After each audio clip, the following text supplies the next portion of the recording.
안녕하세요. 오늘도 여러분의 성공적인 배팅을 위하여 열심히 분석하는 승부사리 철룡입니다. 100%의 적중률이 아니더라도 수익 실현할 수 있게끔 도와드리겠습니다. 저는 가입 권유 일절 없으며 모두가 배팅하는 데 필요한 자료를 무료로 배포해드리니 구독과 좋아요만 부탁드립니다. 감사합니다.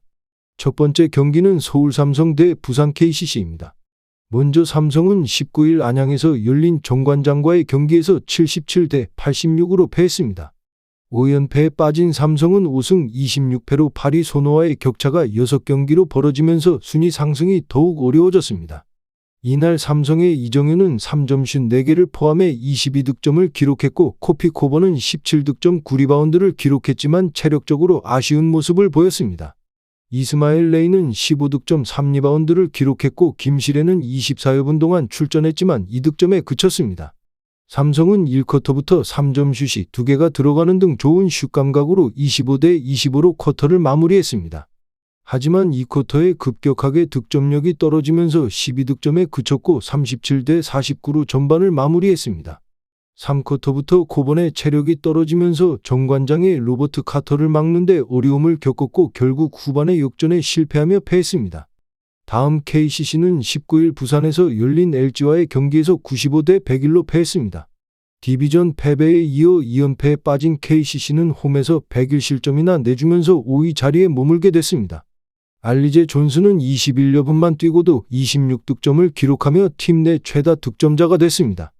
라거나가 17득점 3리바운드, 최준영이 15득점 7리바운드를 기록했습니다. 허웅도 3점슛 3개와 함께 19득점을 올렸습니다. 25대 26으로 1쿼터를 마친 KCC는 2쿼터 들어 허웅의 외곽포가 살아났지만 최준영이 자유투 6개 시도 중 3개밖에 넣지 못하는 등 아쉬운 모습을 보이며 45대 54로 쿼터를 마쳤습니다. 점수차를 좁히지 못한 KCC는 4쿼터에 들어서 존슨의 연속 득점으로 3점 차까지 따라잡았지만 양홍석에게 경기 막판 3점포를 내주면서 결국 패하고 말았습니다. 결론부터 말하자면 삼성은 이번 시즌 통틀어 경기당 평균 득점이 매우 낮습니다. 골밑에서는 코피코번이, 외곽에서는 이정현이 활약하고 있지만 낮은 득점력과 불안한 수비로 올 시즌 5번의 승리에 그쳤습니다. KCC는 최근 허웅의 득점력이 살아났지만 연승과 연패를 반복하며 기복이 있는 경기력을 보여주고 있습니다. 원정에서의 전적도 6승 9패로 낮은 편입니다. 그러나 올 시즌 2번의 맞대결에서 KCC가 모두 승리했고 이번 경기 역시 KCC가 승리할 가능성이 높아 보입니다. KCC의 승리를 추천드립니다. 두 번째 경기는 원주 DB 대 창원 LG입니다. 먼저 DB는 서울 SK 상대로 완패했습니다. DB는 20일 서울 잠실학생체육관에서 SK를 만나 원정 경기를 펼쳐 68대 76로 패했습니다. 이로써 시즌 7패째 기록한 DB는 2위 SK와 격차가 3경기로 좁혀진 상태로 선두를 질주 중입니다. 상대 수비에 완벽하게 막혔으며 최근 수비가 안정적인 SK 상대로 경기 초반 5분여간 득점을 넣지 못했던 DB는 이후 SK의 기세가 밀리며 단 한 번도 기세를 잡지 못했습니다. 전체적으로 부진한 슛감으로 결국 패배의 쓴맛을 봤습니다. 이날 DB에서는 이선 알바노가 21득점 5어시스트 2스틸로 맹활약했으며 디드릭 로슨이 16득점, 김종규가 11리바운드를 기록해 기세를 올리려 했지만 강상재와 로슨이 각각 야투 성공률이 부진하며 연승을 잇지 못했습니다. 다음 LG는 최근 기세를 올리던 부산 KCC를 꺾고 단독 3위로 올라섰습니다. LG는 19일 부산 사직실내체육관에서 열린 KCC와의 원정 경기에서 치열한 공방전 끝에 101-95로 승리했습니다.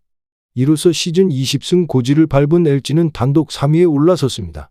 그동안 저조했던 LG의 득점력이 터졌고 이 경기 직전 3라운드부터 득점력이 줄어들더니 최근 5경기 평균 득점이 하락했던 LG가 KCC의 수비를 완벽하게 뚫고 지난해 11월 17일 정관장전 이후 22경기 만에 100점대 득점을 올렸습니다. 다만 KCC 상대로 올 시즌 자랑하던 LG 수비가 무너지면서 많은 실점을 허용했습니다. 이날 경기의 주인공은 양홍석이었습니다.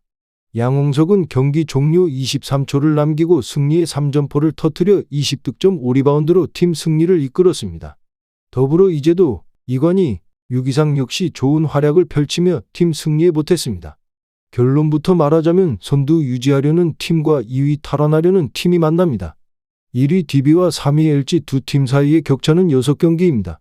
만약 이날 경기에서 DB가 승리를 거둔다면 격차가 7경기로 벌어지고 LG가 승리를 거둔다면 5경기로 좁혀집니다. 아울러 DB는 SK와 격차가 2.5경기로 좁혀지며 두 팀 올 시즌 상대 전적은 DB가 2승 1패로 앞서지만 최근 DB의 외곽 수비가 불안정합니다. 올 시즌 외곽 허용률 29.6%인 DB는 최근 5경기에서 외곽 수비의 불안정함으로 3점슛 득점 허용 35.5%로 올랐습니다. 이러한 DB의 약점 때문에 외곽 득점력이 좋고 수비가 안정적인 팀 상대로 고전합니다. LG는 리그 내 3점슛 상위권에 위치하며 3점 득점력이 높은 팀 중 한 팀이고 최근 5경기 3점슛 평균 허용 6.6개로 수비가 좋은 팀이기도 합니다. 따라서 LG는 수비 안정감과 높은 3점 슛감으로 디비전 승리를 거둘 것으로 전망됩니다.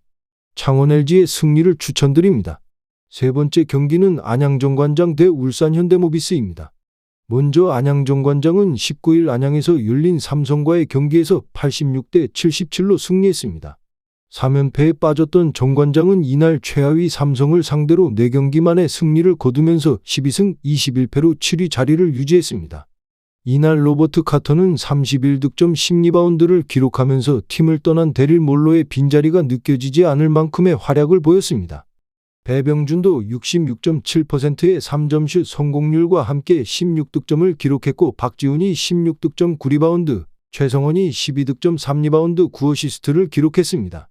1쿼터를 25대 25로 마무리한 정관장은 2쿼터부터 카터의 득점력이 폭발하면서 49대 37로 전반을 종료했습니다. 후반에도 정관장은 흐름을 이어갔고 박지훈과 카터의 3점포가 터지면서 점수차를 벌렸습니다. 4쿼터 한때 이정현의 3점포로 5점 차까지 추격을 허용했지만 승리를 지키는 데에 걸림돌이 되지는 않았습니다.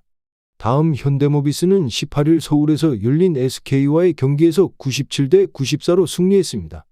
2연패에 탈출한 현대모비스는 15승 16패로 6위 자리를 지키며 5위 KCC와의 격차를 1.5경기로 줄였습니다.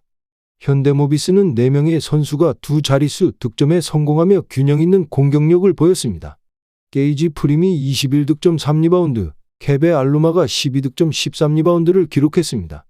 박무빈이 3점슛 3개를 포함해 13득점, 이우석이 10득점 6리바운드 6어시스트로 좋은 활약을 펼쳤습니다.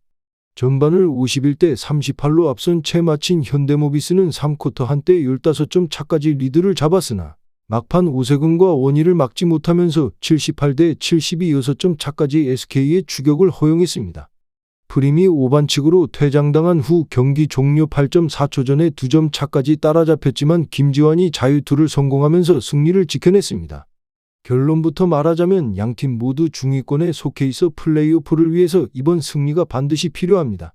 하지만 정관장은 지난 시즌 우승의 주역이었던 데릴 몰로를 떠나보내면서 자밀 윌슨을 새로 영입해 선수들 간의 호흡을 맞출 시간이 필요합니다.